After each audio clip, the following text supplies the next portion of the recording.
Bonjour les gars, on se retrouve dans cette nouvelle vidéo pour le débrief du match de la Côte d'Ivoire face au Gabon. Bon, c'est le Gabon face à la Côte d'Ivoire puisque la Côte d'Ivoire était à l'extérieur.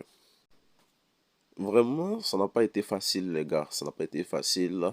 La Côte d'Ivoire a proposé un jeu presque, bon je dirais, pas offensif en tant que tel parce que ça manquait de créativité, ça manquait d'offense. Et bon, moi, je n'ai pas trop apprécié ce match-là parce que j'avais l'impression que la Côte d'Ivoire était venue pour jouer le match nul. C'est-à-dire que l'objectif des joueurs ou bien des MS Faye, c'était le match nul. C'est comme si, normalement, un coach sérieux, une équipe sérieuse, là, cherche à gagner d'abord, c'est ça l'objectif. Et ensuite, si on n'arrive pas à gagner, on cherche le match nul. Mais moi, j'ai l'impression que nous, on partait chercher directement le match nul. Et moi, je n'ai pas du tout apprécié cette mentalité-là. Il n'y avait pas de créativité dans le jeu. Souvent, je voyais que les gars dégageaient. Tu vois, ça manquait de solutions. Et moi, beaucoup, ça, je n'ai pas apprécié. Je n'ai pas compris pourquoi les Ivoiriens jouaient comme ça. Hein. Je n'ai pas compris pourquoi. Moi, il me disait que c'était dangereux ce qu'on faisait parce qu'on a vu hein, les Gabonais ont tiré un tir qui a limé le poteau. Imaginez que ça rentrait dans les buts. Qu'est-ce qu'on allait faire là? C'est maintenant que on va chercher à se découvrir. Or, pendant ce temps-là, ça sera déjà trop tard. Donc, tu vois, non, c'est un peu bizarre de chercher un match nul au lieu de chercher hein, la victoire d'abord. Je ne dis pas qu'on doit forcément gagner, mais cherche d'abord la victoire. Je ne dis pas qu'on doit forcément gagner, mais tu vois, non, il faut chercher d'abord la victoire et ensuite, si c'est difficile, on cherche le match nul. Mais nous, on cherchait d'abord le match nul. Et puis, j'aimerais souligner aussi que ce match-là manquait de créativité. Il n'y avait pas de créativité dans le jeu, il n'y avait pas d'automatisme. Voilà. Parce que à la Coupe du Monde, là, on croisera des équipes bien plus dangereuses que le Gabon. Donc là, il faut essayer de bien jouer déjà d'abord ici avant de, de jouer le mondial. Parce que le mondial, c'est pas une petite compétition. Hein. Toutes les meilleures équipes du monde se trouvent là-bas. Imagine si on tombe dans la peau du Brésil, l'Espagne, tout ça. Qu'est-ce qu'on va devenir? C'est une humiliation flagrante qu'on va prendre. Maintenant, j'aimerais aussi parler de MS Faye, le bricoleur. Bon, il n'est pas mon titre ou mon diplôme d'entraîneur. Donc, j'ai envie de parler, mais je ne peux pas parler parce qu'il n'est pas mon diplôme. Voilà, faut pas y parler. On me dit, ah, ouais, ton diplôme, toi, me viens entraîner la Côte d'Ivoire. Donc, il y a peur de parler. Mais en tout cas, MS Faye, MS Faye, MS Faye, il t'a appelé combien de fois? Pardon, faut des revoirs, hein? Pardon, faut des revoirs. Parce que là, tu es devenu un bricoleur. Au lieu de devenir un coach sportif footballistique, tu es devenu un bricoleur. Voilà, il y a le bricolage à part, il y a le football à part, mais toi, tu es devenu bricoleur. Pardon. Côte d'Ivoire, là, c'est pour tout le monde. C'est parce que là, bon, comme on est Ivoirien, là, nous sommes obligés de supporter la Côte d'Ivoire. Sinon, ce qui se passe là, c'est pas facile, hein, c'est pas facile. Mais nous sommes un peu mieux hein, par rapport bon, à une équipe qui ne veut pas citer des noms. Mais en tout cas, l'équipe se connaît. Donc là, MS Faye, c'est ce que je disais, pardon. Faut essayer de revoir parce que c'est pas facile. Hein. Le match proposé, moi, n'est même pas aimé du tout. J'ai perdu mon temps cadeau. J'ai fait tout possible pour suivre le match.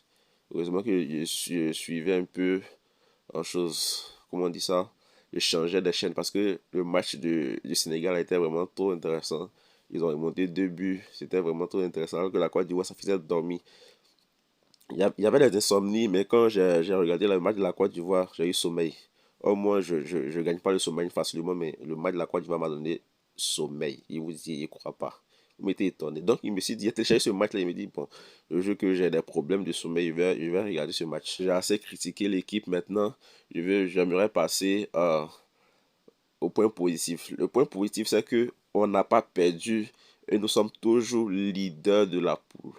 Maintenant, le- l'objectif qui se présente à nous, c'est de gagner les 2 prochains matchs face aux Seychelles. Seychelles, normalement, c'est 13 buts à 0.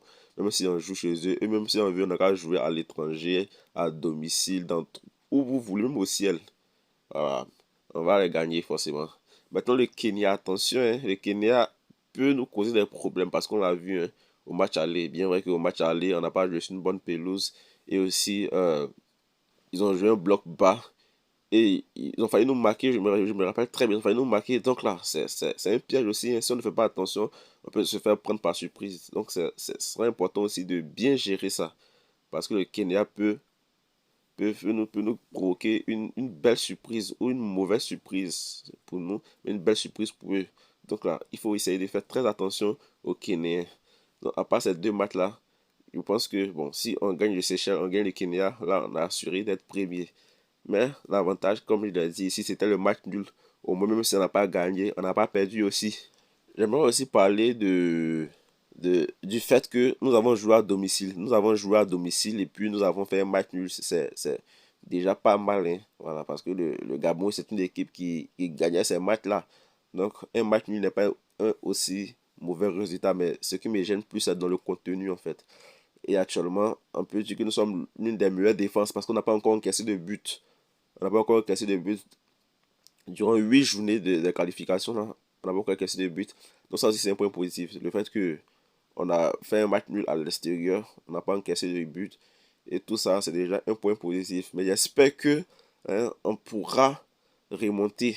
J'espère que plutôt on pourra gagner ces deux équipes-là.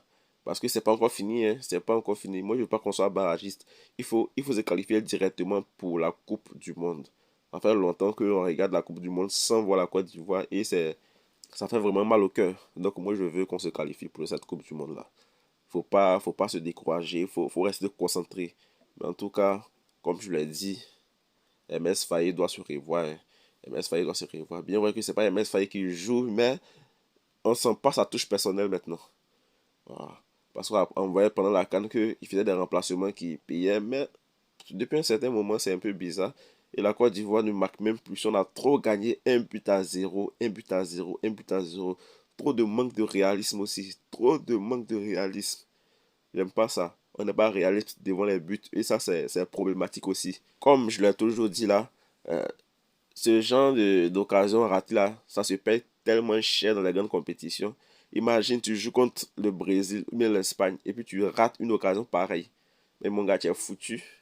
Parce que ce sont des équipes qui font pas de cadeaux.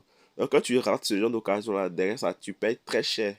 C'est pour ça que je dis que c'est important qu'on soit réaliste face au but. Parce que le manque de réalisme là est très très dangereux pour la Côte d'Ivoire. Donc face à tout ça, moi je peux dire que MS Faye a eu de la chance, hein. Parce que vous-même regardez, ça ressemble un peu à de la chance. Tu t'en sortais et puis un coup comme ça, c'est un peu difficile. Ah, tu vois que c'est bizarre. Mais lui-même savait que ça allait arriver. Parce que là, tu peux pas être toujours à ton apogée. Il faut souvent ton bascule. Mais on a trop fait des erreurs. On a perdu contre les. Comment on appelle ça même? Une équipe bizarre. La Sierra Leone. Il y a un truc comme ça. On a perdu contre la Sierra Leone. On a perdu contre la Zambie. Donc, tu vois, non, ce sont des défaites qui. Oh, la Sierra Leone, là, ils nous ont jamais gagné, hein. Mais ils nous ont gagné. Ça m'a fait très mal jusqu'à présent. Ils n'ont pas encore digéré cette fête-là. Donc, il y a beaucoup de choses qui se passent. Mais il doit se revoir parce que ça seulement, c'est vraiment difficile d'accepter ça. C'est déjà difficile. Donc, ça prouve que la CAN qu'on a remportée là, c'était un peu par chance, hein. C'était pas à cause de MS Faye.